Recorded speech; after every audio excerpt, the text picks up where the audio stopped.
Hello and welcome to Big Picture Monday. My name is Cali Black here with all the context you need to totally rock this week's Come Follow Me readings. This week we are studying Doctrine and Covenants section 2 and Joseph Smith history verses 27 through 65.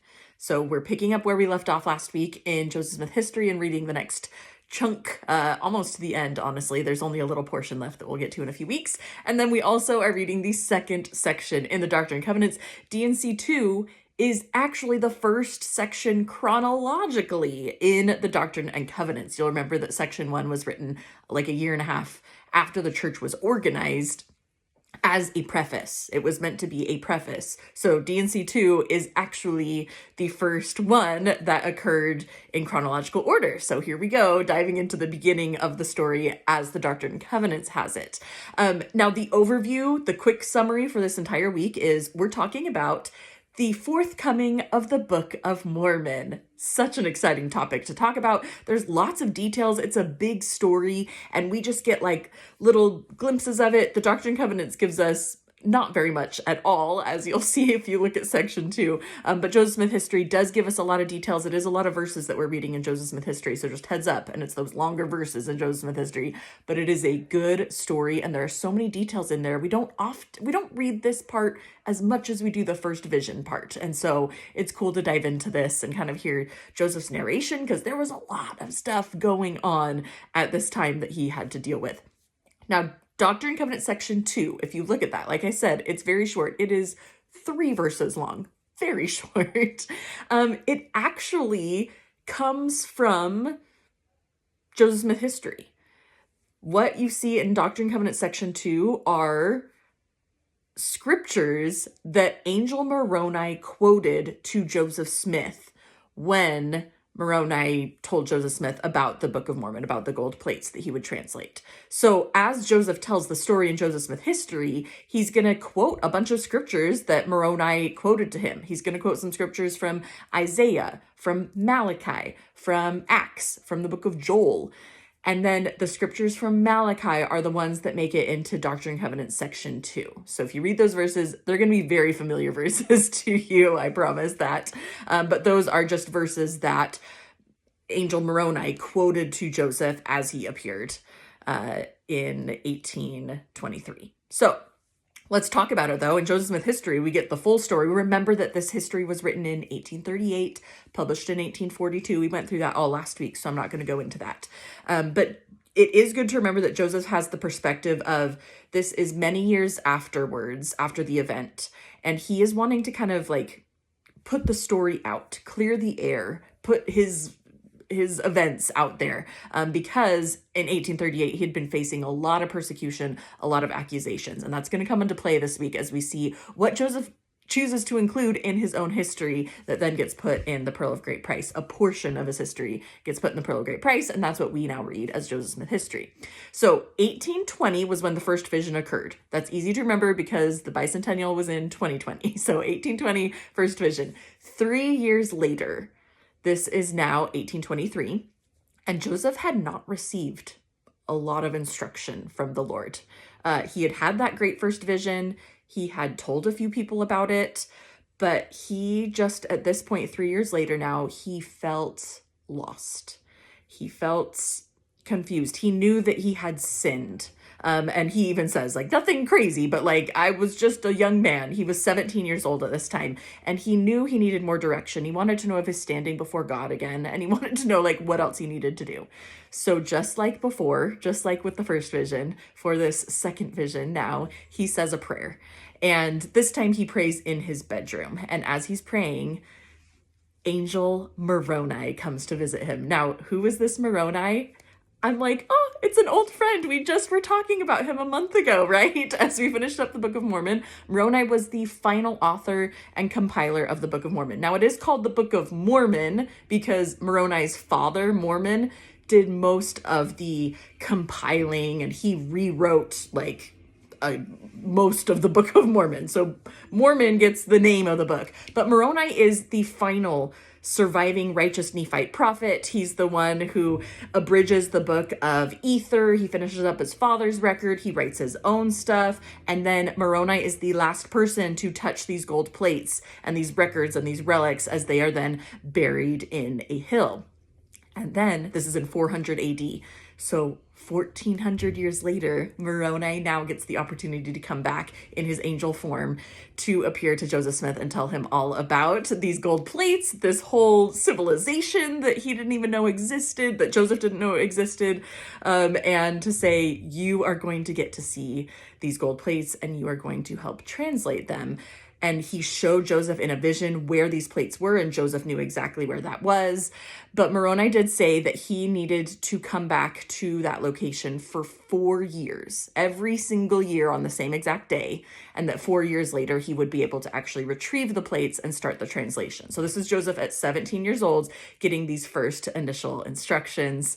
We're then going to see that Moroni comes back 2 more times that same night. Joseph is exhausted that next day as he goes to work with his father, and his father's like, something's off, go take a break.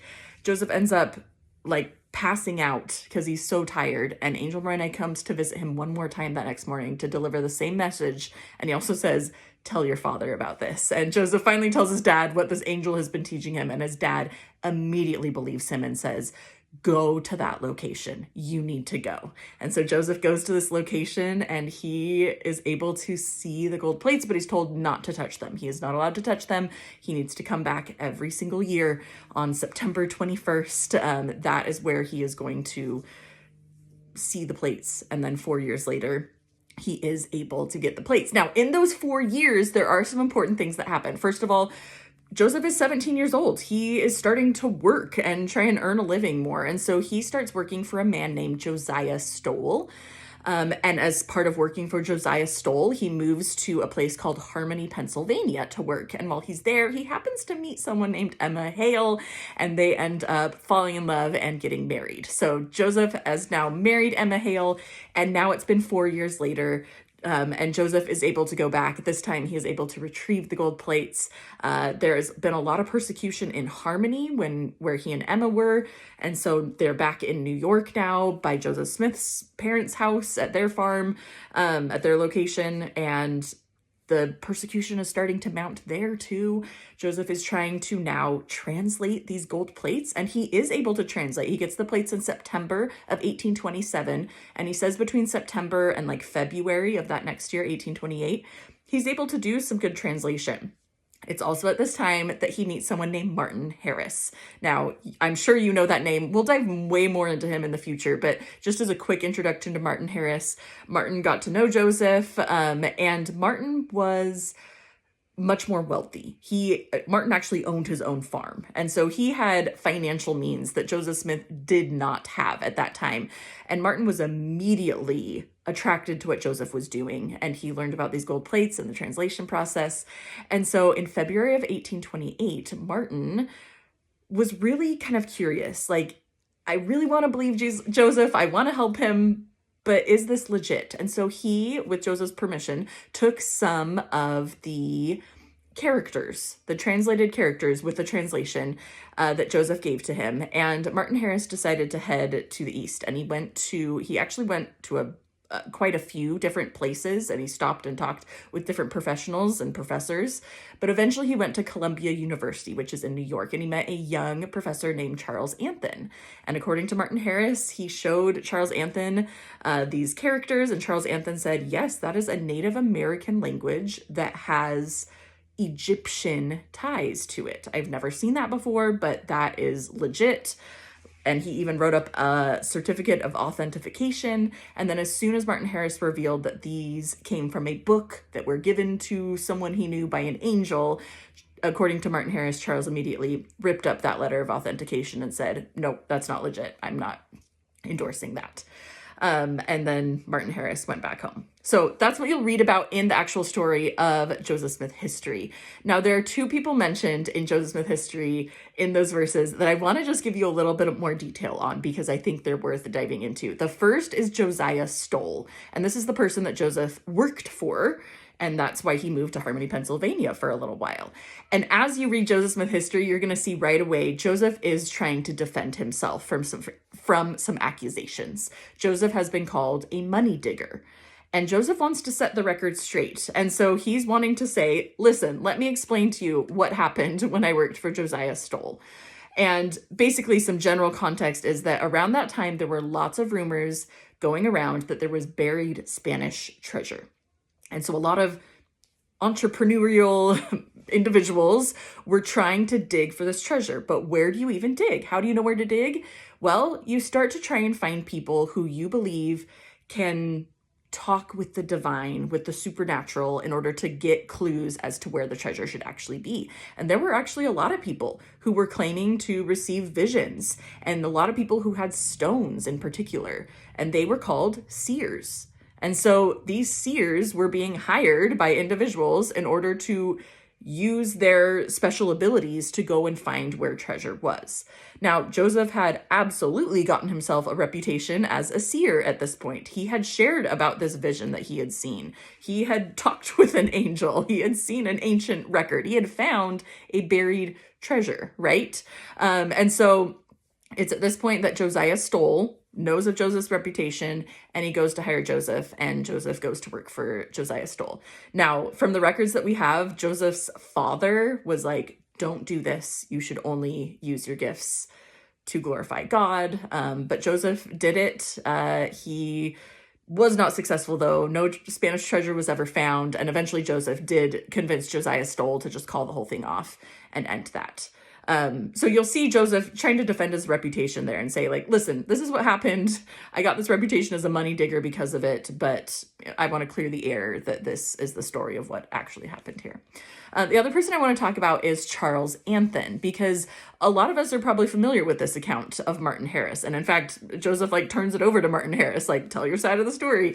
And Martin Harris shares what he did. However, I do want to point out that Charles Anthon later said that, yes, he did meet with Martin Harris. He never denies that, but he does deny that he wrote up a certificate of authentication. He just says that as soon as Martin Harris told him the whole story of everything, he said, don't invest in this project. Don't put any money towards this person. That's a scam. And so I just want to put that out there, because that is not in Joseph Smith history, but you might hear that from other people, that Charles Anthon completely denied ever authenticating the characters. However, I do want to point out that one of Martin's purposes on that trip was to get confirmation for whether or not he should really invest and help Joseph Smith. And after Martin came home from that trip, he was extremely confident in Joseph Smith's ability to translate, and he invested a lot. In fact, the persecution in New York started to get so much that Martin Harris helped to then get Joseph back to Harmony, which is where Emma was from, so that they could move there for more of the translation of the Book of Mormon. And that's where we'll start heading in the next couple weeks, is what happens once they go back to Harmony and really have an opportunity to dive into the translation of the Book of Mormon. Okay. That was kind of a lot of facts. Hopefully you're with me on that. I think that's all that I wanted to share. Oh, last thing that I want to share is we do have, with this whole Martin Harris and Charles Anthon thing, if you look at Isaiah chapter 29, verse 11, this says, a book that is sealed, which men deliver to one that is learned, saying, read this, I pray thee. And he saith, I cannot, for it is sealed. And if you aren't familiar, we did talk about this a little bit last year, but there was a large portion of the gold plates that were sealed and are still sealed. This is a portion that we did not get to see. It's actually a portion that the brother of Jared saw in a vision, and we do not get to see that part of the gold plates yet. And so that's what Martin Harris used in reference to his experience with Charles Anthon. So just interesting to look up that exact reference if you want to. Okay, I think that's it. That's a lot of stuff, but it's a good story. Dive into this section and this group of verses this week. And then if you're kind of waiting for when are we just really diving into the Doctrine and Covenants itself, that'll start next week. Okay. If you're just we're in Joseph Smith history and stuff, next week we will dive into the actual sections of the Doctrine and Covenants a little bit more. And like I said, we'll be in harmony. We'll be with the translation of the Book of Mormon. I love it. All right, your turn to study. I think my personal focus question for this week is going to be just focusing on the Book of Mormon and why I am grateful for it and all the sacrifices that were made for it. Have a great week and happy studying.